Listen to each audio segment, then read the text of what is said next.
Hi, my name is Kaylee. I'm a physical therapist and yoga teacher, excited about getting you moving and feeling good in your body.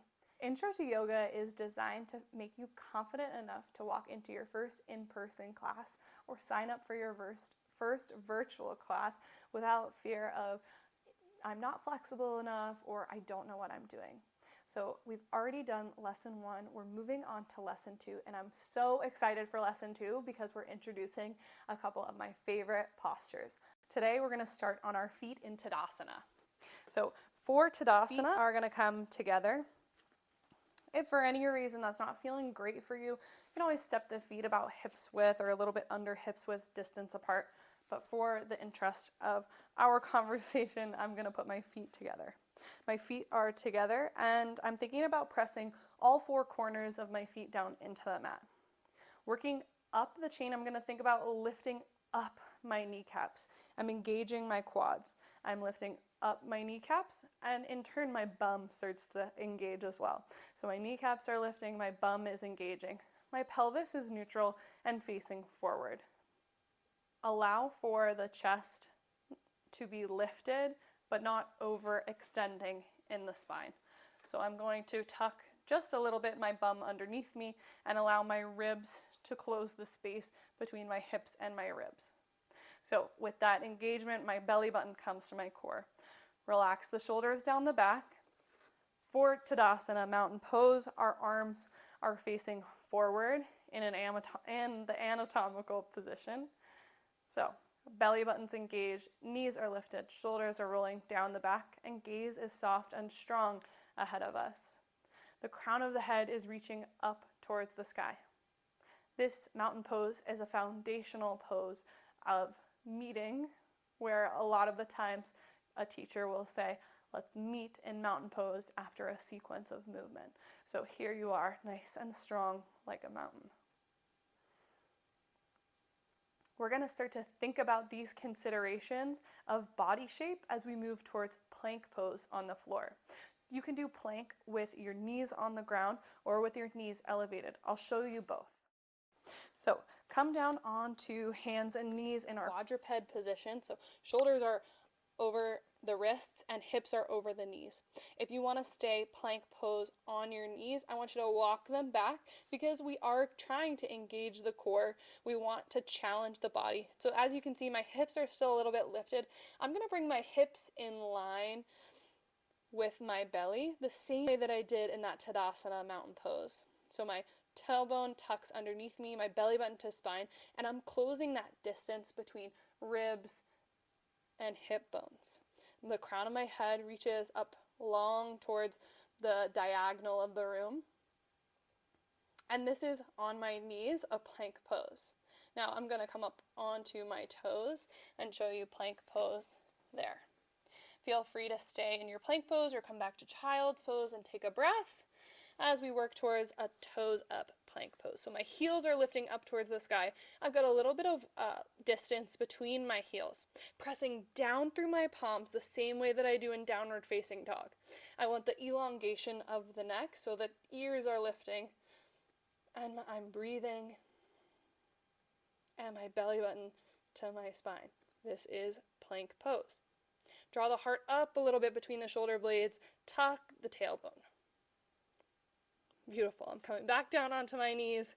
That is our plank pose. Plank pose is a pose that we move through in chaturanga. We are not quite there yet in terms of our learning, but it is a foundational pose.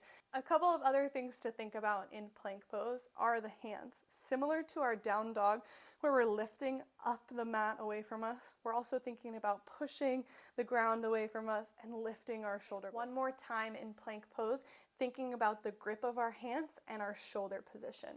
So with knees down on the ground, our bum comes in line with our shoulders and our knees, creating this nice long diagonal. Think about pressing the ground away from you, rounding the spine just a tad to lift the heart up between the shoulders.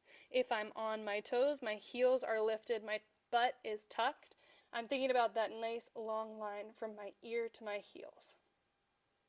All right. Moving on to our third posture, let's move through cat-cow. Is focusing on the articulation, the flexion and extension of the spine. Now we're going to come onto hands and knees. Our shoulders are over the wrists, our hips are over the knees.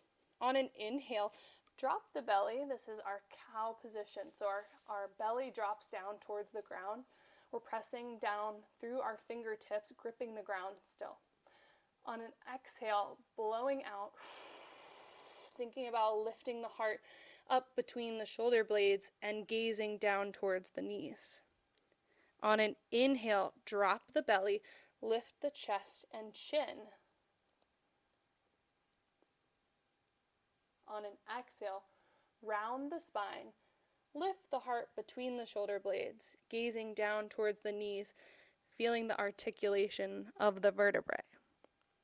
We want to take this articulation, keep moving through your cat-cow positions. And we want to take it out of one specific segment of the back. So if you notice your low back seems to be moving a lot, try to make that articulation, the movement, come from all pieces of the spine, not just the most flexible spots of your spine. And this takes some practice. Recognizing the parts of the body that move more freely will help you strengthen those parts and create flexibility in the parts that might feel a little stiff today. Pause and find stillness, and then go ahead and sink back onto your heels. Let's move on to pose number 4, Warrior 1. Come into standing Tadasana at the back of the mat. Toes facing the long edge of the mat. Step the right foot forward, and then toes are going to face the short edge of the mat. Right now, this position is more of a Warrior 2 hip position with the back foot facing the long edge of the mat. I want you to bring those toes halfway in. So can you internally rotate the thigh and bring the toes in? If that's not feeling good on the knee, a couple different options are to lift the heel, place a block or a pillow or a blanket underneath the heel. So we've got what we say is like almost 45 degrees, but really a position that feels comfortable in the back knee. The front toes are facing forward. You're going to bend through that right knee, and our arms lift up towards the sky. This is Warrior 1. Some of the discussion about Warrior 1 is the back leg and the degree of turn that the back leg needs to have. In my version of yoga, there is no need to have. So whatever feels good. What I like to say is about 45 degrees or whatever feels good back there. The other thing that people talk about often is the hip position. Now, it would be quite a bit of a challenge to get both of your hip points to face the short edge of the mat without creating a little bit of strain on the low back and strain in the knee. So think about taking those hip points that are facing this way towards the 45 degree along with the back foot. So instead of completely closing off and maybe torquing on the back knee, you're going to close it, but not close it entirely. Tuck the tailbone, and then lift the arms up over the head. Sometimes this lift of the arms gives us a lift of the chest. Continue to think about that Tadasana position where you tuck the ribs down towards the hip bones so that we can engage the belly button. Bend through the front knee. And yeah, I'm feeling this in the back leg. I'm feeling a nice big stretch. So what might be nice is to elevate the heel. Warrior 1 is a position where you have the opportunity to feel all 4 corners of both feet. So we're driving the back pinky side edge of the foot into the mat as much as we are the front big toe and the front pinky toe. Reach the arms up over the head. And then straighten out the front leg. We can bring those front toes to face the long edge of the mat. Let's try Warrior 1 on the left side. So turn the left toes to face the short edge of the mat and the right toes about 45 degrees, give or take whatever feels comfortable in your body. My hips are currently facing the long edge of the mat. I want to square them towards the front of the mat, but they don't need to go here because that's going to create a little bit of unreasonable torque on my back and on my knee. So I'm keeping the hips slightly open. Hip points are pointing to that similar 45-degree angle, and I'm reaching the arms up over my head.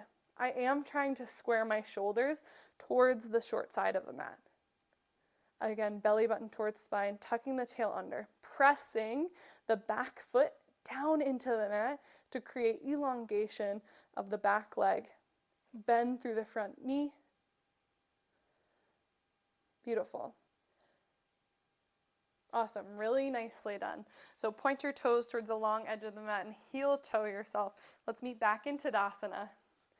Just briefly, I want to let you know that this is a really challenging undertaking. So take a deep breath and give yourself a pat on the back. Know that all of these postures are modifiable, and anything that feels a little bit confusing or like it needs an adjustment, doesn't feel quite right in your body, feel free to make an adjustment that feels good to you, or leave me a comment and let's talk and workshop it through. We've got one more pose in lesson 2. We're going to come all the way onto our back, and we are going to talk about bridge pose. Now, you're probably familiar with bridge pose. It's very common in Pilates classes or as a glute exercise. So what I want you to focus on for this pose is less about the articulation of the spine like we talked about in cat-cow. In my opinion, it's a little overly cute. Let's figure out how to set it up best for your body and protecting your low back. So feet are about hips width distance apart.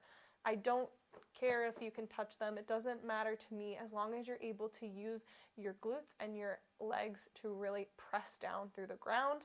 You're in a good position. So I want to engage my shoulders as well. I'm going to roll my shoulders underneath me just a tad, put my hands down on the mat so I have a little bit of firm support. And instead of articulating vertebrae by vertebrae, I'm going to press down through my feet, engage my glutes, and lift up my spine. Okay, let's do it again.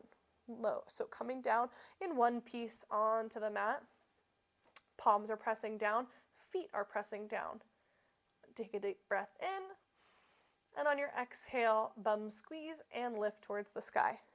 Here we are in bridge pose. So my glutes are engaged, but not squeezing like the life out of my glutes.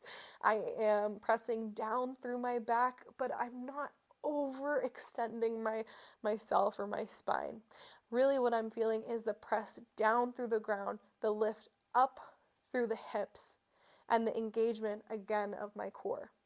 A couple of cues you can think about are, again, tightening or closing that gap between the ribs and the hips to engage the belly. Go ahead and come down on your exhale.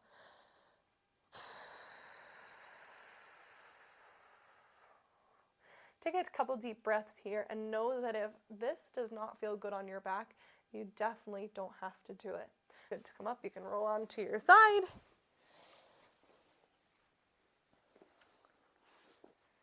Thank you so much for joining me for Intro to Yoga lesson number 2. Today we went over bridge pose, Tadasana, plank pose, cat-cow, and warrior 1. Some really integral poses to creating a yoga flow. If you found any of these uniquely challenging and need some advice for modifications, please drop me a comment. Otherwise, look forward to lesson 2 flow, which is going to combine the lesson 1 and lesson 2 postures to make an even more exciting yoga flow. You're on your way to going to your first in-person class with confidence, and I believe in you. So I hope you have a great rest of your day, and I'll see you next time.